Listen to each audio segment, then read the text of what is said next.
Saudari-saudaraku terkasih dalam Tuhan Yesus Kristus, selamat pagi dan berkah dalam. Kita bertemu kembali dalam renungan harian Selasa 20 Agustus 2024. Hari ini kita peringati Santo Bernardus Abbas yang lahir pada tahun 1090 di Perancis. Ia terkenal sebagai pertapa yang ulung. Bacaan Ekaristi hari ini diambil dari Nubuat Yeskiel bab 28 ayat 10, di mana Yahweh memperingatkan Tirus, Raja Tirus yang seolah-olah sebagai Tuhan, padahal ia hanyalah manusia biasa. Kecongkaan Tirus akan berakhir karena Allah akan membinasakan mereka.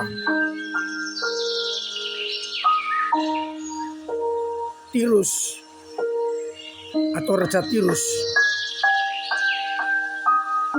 akan dikalahkan oleh orang-orang asing karena kecongkaannya melawan Allah. Pada bacaan Injil, beberapa hal dikatakan Yesus. Yang pertama, Yesus bersabda, "Sungguh sukar sekali bagi orang kaya untuk masuk ke dalam kerajaan surga. Lebih mudah seekor unta masuk melalui lubang jarum." Maka para murid gentar, geger, dan bertanya, "Kalau begitu, siapakah yang dapat diselamatkan?" Dan Yesus menegaskan kembali, bagi manusia hal ini tidak mungkin, tetapi bagi Allah segala sesuatu mungkin. Pada bagian lain, Petrus bertanya kepada Yesus, "Kami telah meninggalkan segala sesuatu dan mengikuti Engkau. Jadi apakah yang kami peroleh?" Maka Yesus menjawab, "Sungguh pada waktu penciptaan kembali, apabila Anak Manusia bersemayam di tahta kemuliaannya, siapapun yang telah mengikuti Aku akan duduk juga di atas 12 tahta untuk menghakimi ke-12 suku Israel. Dan mereka yang demi namaku meninggalkan rumahnya, saudara-saudarinya, bapak atau ibunya, anak-anak atau ladangnya, akan menerima kembali 100 kali lipat dan akan beroleh hidup yang kekal. Banyak orang yang tak berdahulu akan menjadi yang terakhir, dan yang terakhir akan menjadi yang terdahulu." Saudara-saudaraku terkasih, dari bacaan yang pertama, di mana kita mendengar Raja Tirus yang sombong akan dihancurkan oleh Allah lewat bangsa-bangsa asing.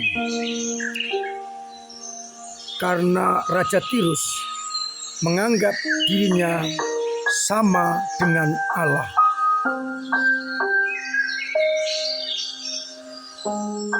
Dari bacaan ini kita diajak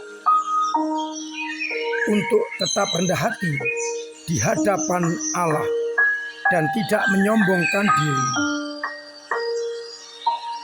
Tapi seringkali kita dikuasai oleh egoisme dan kedagingan, sehingga seringkali melupakan Allah yang telah menciptakan dan memberi hidup kepada kita.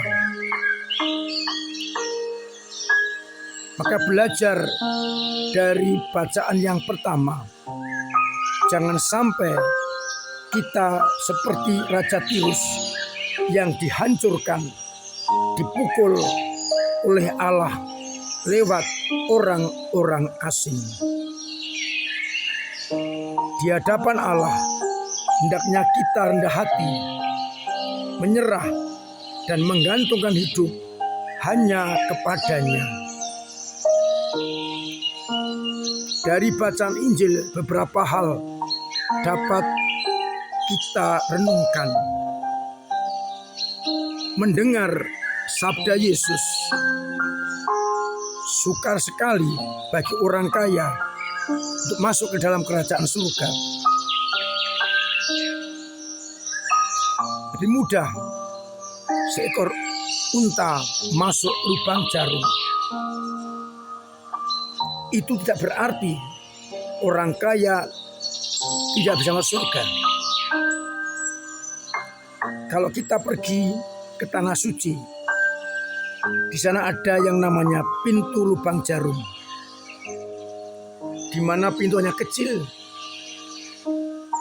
yang hanya bisa dimasuki oleh orang ataupun unta tanpa beban, tanpa barang-barang. Orang-orang yang kaya waktu itu, kalau membawa beban dengan unta, menggunakan kerombong, semacam kerombong, sehingga menjadi lebih lebar. Nah, ketika mau masuk akan sulit. Maka ketika hanya seekor unta tanpa beban, tanpa barang, akan lebih mudah. Gambaran orang-orang yang mengandalkan kekuatannya, kekayaannya, kehebatannya, dan meninggalkan Allah atau mengesampingkan Allah, dikatakan lebih mudah unta tanpa beban. Sehingga kita diajak menghadap Allah dengan tanpa membawa apa-apa. Sebagai bentuk kita menyerah kepada kehendak Allah. Kita menyadari Allah Maha baik. Pertanyaan yang kedua untuk kita renungkan, apakah kita mencari harta duniawi yang menjadi beban-beban seperti unta yang sulit untuk masuk kerajaan lubang jarum karena bebannya? Oleh karena itu, kita ingin menghadap Allah dengan tangan kosong, rendah hati, dan mengandalkan Dia, sehingga dengan mudah juga kita masuk kerajaan surga. Gambaran unta tanpa beban akan mudah masuk pintu lubang jarum itu. Sudahkah aku melepaskan beban-bebanku yang menghalang-halangi perjumpaanku dengan Allah? Bagian lain Yesus menegaskan, siapapun yang mengikuti aku dan meninggalkan segala-galanya sehingga tidak menghalang-halangi aku berjumpa dengan Allah, akan masuk kerajaan Allah dan memperoleh hidup yang kekal. Kalau kita meninggalkan segala sesuatu, akan menerima kembali berlipat-lipat. Meninggalkan kekayaan, kehebatan, kekuatan, maka yang kita perlu ada hidup yang kekal, yang nilainya berlipat-lipat. Maka pertanyaan ketiga, apakah aku sanggup dan berani untuk meninggalkan segala-galanya agar memperoleh hidup yang kekal dengan semangat kerendahan hati. Semoga kita dimampukan untuk dengan rendah hati, polos dan jujur mengikuti Kristus, sehingga mendapatkan upah berlipat-lipat, yakni hidup yang kekal. Tuhan memberkati kita sekalian. Amin. Marilah kita berdoa.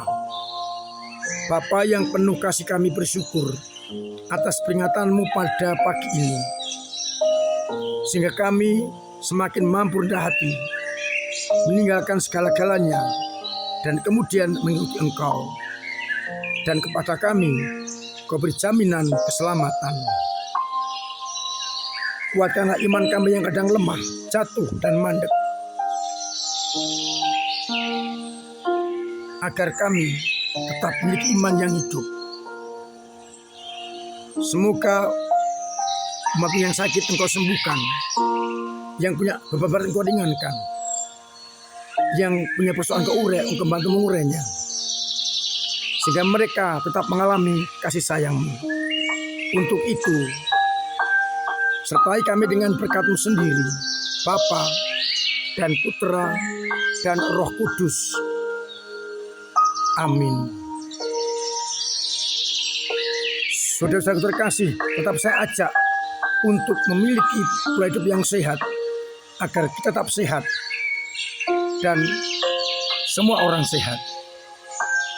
Saya undang semua saja untuk terus ikut acara-acara dalam rangka ulang tahun paroki kita, seminar, bakti sosial, jalan sehat, dan berbagai lomba. Terima kasih untuk semua usaha panjenengan dalam mendukung gereja dengan doa-doa, tenaga dan karya serta dana. Mudah-mudahan dengan ini semua gereja semakin mampu melayani banyak orang.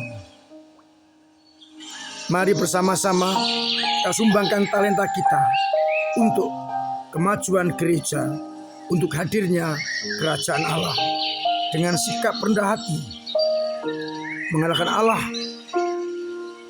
dan berani untuk setia.